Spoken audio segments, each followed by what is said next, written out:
Мурда кийин саясатка аралашпаган Садыр Жапаров жогорку кеңешке депутат болуп келгени жөн эле креслода шалкалап отура бербей, элдин бир конкреттүү көйгөйүн чечүүнү максат кылып, кумтөр маселесинин тегерегинде ар кандай версиялар, ар түрлүү чуручуулар болуп атканда, ал өзүнчө жекейликтөөлөрдү жасап, кумтөр боюнча ар тараптуу маалыматтарды топтоп жүрө берет. Ал эми көлдүн кулуну катары анын жүрөгүн өйгөн маселе ошол жылдары казактарга өтмөк болуп жаткан Каркыра маселеси болчу. Негизи Каркыранын талаштуу жерлери боюнча президенттер Акаев менен Назарбаев мурда эле чечишип, Каркыра аймагынын көп жерлери казак тарапка өткөн вариантына 2001 жылы эле кол коюшуп, Атурсун Казакстан парламенти аны ратификациядан өткөрүп да беришип, кезекте Кыргыз парламентинин гана ратификациялоосу калган. Анан калса Каркыра боюнча Назарбаев менен кол алышып, кол койгон жылдары Акаевдин премьер-министри Курманбек Бакиев болгону тарыхта деле жазылып турат. Каркыра маселеси боюнча 2006 жылы чек ара маселелери боюнча комиссиянын башчысы Саламат Аламанов жогорку кеңешке келип, мына ушул Каркыра маселесин түшүндүрүп, картаны көргөзүп ратификациядан өткөрөрдү. Депутат Садыр Жапаров ушул кезде Акаев менен Назарбаев кол койгон вариантка түздөн түз каршы чыгат. Бардыгын айтып атасыз, картадан көрсөтүп атасыз, сизде толук информация жок экен да. Биякта отуруп алып, сиз карта менен иш кылып атыпсыз да. Барып туруп жеринде иш кылыш керек болчу да. Себеби алдыгы сиз көрсөтүп аткан, картада көрсөтүп аткан тоо таштын кереги жок бизге. Ал илгертен эле баары бир биздин жер болуп келген. Биздин өзүбүздүн жерде эле кайра силер мына бул казактык болчу, биз көттү деп элдин баарын алдап атасыз. Мындай будара иштеткениңизди токтотуңуз биринчиден. Экинчиден, биз өткөндө барып өз көзүбүз менен да көргөнбүз, илгерки чек араны дагы билебиз. Казактар чындыгында эле бер жакка кирип пост коюп алган да. Эмне үчүн анткен? Себеби биздики таможня кыштын күнү теле жолобойт аякка. Кар басып калат да жол дагы ачылбайт. Аяк менен каттабай калат 2 ай 3 ай. Ошондон пайдаланып эрте жазда келип таможня салып баштаган. Салып куруп алган алар заңкыратып, мына могу ак жолдогудай кылып туруп. Биздин таможнянын кебетесин көрсөңүз тоок гана да кандай эмес. Ошондуктан условия жоктуктан бара албайт кыштын күнү биздин таможня. Мына биз жердин баарын ошентип алдырып ийгенбиз да. Биздин малчылар дагы сиз айтып аткан жанакы тоонун түптөрүнө бара албайт. Бер жакта эле жетет. Биздики аз союз тарагандан азайып кеткен да малчылар. А казактар барып отуруп ээлеп эле, анан биздики деп эле мурун эле биздики болчу итак эле. Мына бул силердики десе картада карап туруп ошону жасап коюп атасыңар да. Ошондуктан бул ратификацияны биз күзгүгө калтырышыбыз керек. Мына мен 1 июлда ушу каникулга чыккандайын деп бир выездной семинар кылып уюштуруп атабыз. Бүт депутаттарды мына чакырып атам, коллегаларымды. Ар бир министр силерде барышыңыз керек. Аликбек Жекшенкулов, сиз сөзсүз барып өз көзүңүз менен көрүшүңүз керек экен да.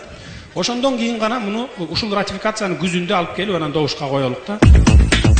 2006 жылдын июлунун башында депутат Садыр Жапаровдун атасы Нуркожо Ажы өзү баш болуп Каркыранын тарых таржымалын жакшы билген аксакалдарды чогултуп, Каркырага барган депутаттардын, атка минерлердин көзүнчө кайсы жер кимге караштуу болуп келгенин айтып беришет.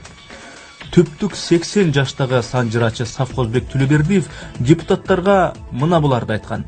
Көкөтөйдүн ашын ушу Каркырага берген. Жер деген жери кыргыздардын жери ушу болгон. Кемегесинин орду бар. Кемегелеринин орду ушу күнгө чейин бар. Тетиги көрүнүп турган тоонун алды 1000 жылкынын ою деп, мына Көкөтөйдүн ашы ошо жерде башталган. Мына кереге тоо, кичинекей тоо. Ошонун берки алды Жарменке. Бу казак кыргыз чоң базар салган. Ошол жерде казагы да бар, уйгуру да бар, кыргызы да бар, орус да болгон. Чоң Жарменке болчу, аш бузулдары болгон, усталабайлар чоң. Анан ошо кыргыздын жери, бу казак анда-санда болбосо, куда сөөк болуп жакындап көчүп келгени. Болбосо жалаң эле кыргыздын жери болчу, сырт бети болсо бояк. Бүт боюнча кыргыз. Анан мына жолду дагы Советтер Союзу курулгандан кийин жол салынган. Казактын бу жолдо тиешеси да жок, кетмен күрөгү да тийген жок, жалаң кыргыздын күчү менен салынган. Жапаров Нуркожо Ажы карыя болсо, Кытай тарыхынан улам тастыкталып жазылган китептен Каркыранын кыргызга тиешелүү экенин далилдеген жагдайларды бириндетип окуп да берет. 1871 жылкы Русия Бейжин токтомундагы чек ара бөлүүдөн кийин Текес жылдыз бетиндеги кыргыздын бугу урулары көл бетине зордукталып көчүрүлдү. Ата мекенинен ажыраган элдин муңдап жогун жоктоп ырдаган Солтобайдын дейт, желден урусунан. Бул эбеден го? Жетеузден. Текес жылдыз менен коштошуу деген ири буганы абдан күбө дейт. Каркырага барган жоон топтун ичинде ал кездеги жогорку кеңештин төрагасы Марат Султанов дагы бар болчу. Ал да Каркыра боюнча абалды өз көзү менен көрүп, ынанып, бул маселенин акырына чыгуу керектигин айткан. Бул жерде анча-мынча жерлер туура эмес, чек бөлүнүп калган. Мисалы Кыргыз менен Кыргыз дайыма дос болуп келген. Чора жолдош, тууган катнаш абдан жакын, бир туугандай. Бирок баягы эмнеси болсо дагы адилеттүүлүк болуш керек да.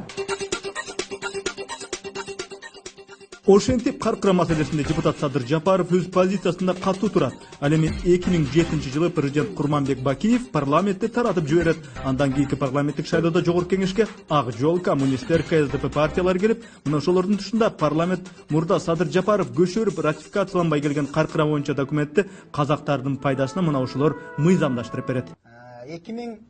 2007-жылы тилекке каршы 3-сазыктын депутаттары таркалып кетти. Мен 4-сазыкта да Ак Жол партиясы менен чогуу депутат болуп келдим. Ошол кезде Каркыра маселесинин тагдыры чечилди. 2008-жылы Адыхан Кимсанбаевич Мадумаров спикер болуп турган учурда Каркыра маселеси добушка коюлуп, ошол жерде көпчүлүк добуш менен Каркыра жерибиз Казакстанга берилип кетти, ратификацияланып кетти.